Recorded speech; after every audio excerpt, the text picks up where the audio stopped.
દિલ્હી મુંબઈ કોરિડોરને લઈ યોજાઈ બેઠક જાલોદ પ્રાંત કચેરી ખાતે સંકલન અધિકારીઓ અને કોરિડોર અસરગ્રસ્ત 14 ગામના આગેવાન ખેડૂતો સાથે યોજાઈ સમીક્ષા બેઠક દરમિયાન આગેવાનો દ્વારા રજૂઆત કરવામાં આવેલ કામોની કરાઈ સમીક્ષા।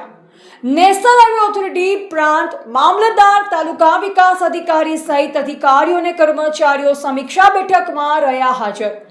વિવિધ પડતર સમસ્યાને લઈ કરવામાં આવી ચર્ચા। તાત્કાલિક તમામ સમસ્યાઓના નિરાકરણ કરવામાં આગેવાનો દ્વારા કરાઈ માંગ।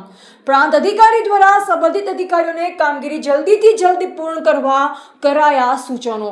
રિપોર્ટર ધવલ પરમાર, દાહોદ।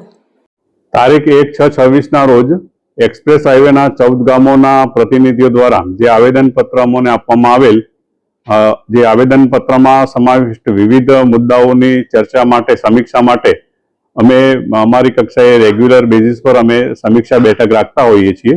જે અંતર્ગત આજ રોજ એક્સપ્રેસ હાઈવેના 14 ગામોના પ્રતિનિધિઓ તથા વહીવટી તંત્રના અધિકારીશ્રીઓ સાથે સમીક્ષા બેઠક રાખવામાં આવેલ, જેમાં એક્સપ્રેસ હાઈવેના વિવિધ મુદ્દાઓ બાબતે સમીક્ષા કરવામાં આવેલ છે અને જે પણ આવેદનપત્રની અંદર જે સમાવિષ્ટ મુદ્દા હતા એ તમામ મુદ્દાઓ જે છે એ મુદ્દાઓ પર કામ થઈ રહ્યું છે। સરકારશ્રી દ્વારા અમારા જાલોદ તાલુકામાં 14 ગામોની અંદર જે અમારા આદિવાસી ખેડૂત ખાતેદારો હતા એમની જમીનમાં દિલ્હી મુંબઈ કોરિડોર હાઈવે પસાર કરવા માટે જાહેરનામું પ્રસિદ્ધ કર્યું। એનો સતત 4 વર્ષ સુધી અમે વિરોધ કર્યો, તેમ છતાં સરકારે તંત્રને આગળ કરીને જે અમારી જમીન હતી એ સસ્તા ભાવે છીનવી લીધી અને એ જમીન છીનવતા જ્યારે હાઈવેનું કામકાજ ચાલુ થયું તે વખતે આ બાંધકામની અંદર અમારા જે ગરીબ આદિવાસી ખેડૂત ખાતેદારો હતા એમની જે મૂળભૂત સુવિધા હતી એ છીનવાઈ ગયેલી। એના માટે અમે છેલ્લા 5 વર્ષથી લડાઈ લડતા જઈને અનેક આંદોલનો કર્યા, અનેક આવેદનપત્રો આપ્યા, રૂબરૂ મુલાકાતો કરી, તે છતાં સરકાર અને તંત્રના પેટનું પાણી ના હાલ્યું અને આજે અમારા માણસોને ખૂબ આ મૂળભૂત સુવિધાઓને કારણે મુસીબતનો સામનો કરવો પડી રહ્યો છે। તે ઓછું તેમ સરકારશ્રી દ્વારા અમારા 14 ગામની અંદર જ એક ડોમેસ્ટિક એરપોર્ટ મંજૂર કરવામાં આવ્યું અને ડોમેસ્ટિક એરપોર્ટની અંદર અમારા કુલ 11 ગામોના જે આદિવાસીઓ છે એમની જમીન જવાની છે। એ ઓછું હોય તેમ ફરીથી જીઆઈડીસી મંજૂર કરવામાં આવી, એમાં અમારી 2 ગ્રામ પંચાયતો એટલે કે 5 જેટલા ગામોના આદિવાસી ખેડૂતો વિસ્થાપિત થવાના છે।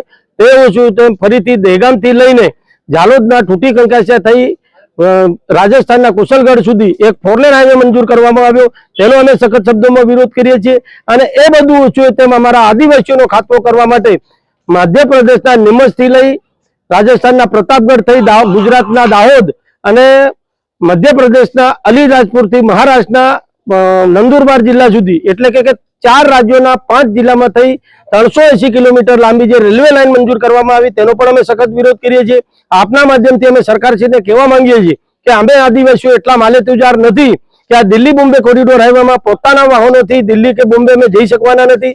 અમે એટલા માલેતુજારો નથી કે પ્લેનમાં બેસી એરપોર્ટની અંદર જઈ અને અમે વિદેશમાં કે કોઈ દેશના અન્ય રાજ્યમાં અમે પ્રવાસ કરી શકવાના છીએ। જીઆઈડીસીમાં અમને કોઈ નોકરી, કોઈ રોજગારી મળવાની નથી, અમે વિસ્થાપિત થવાના છે।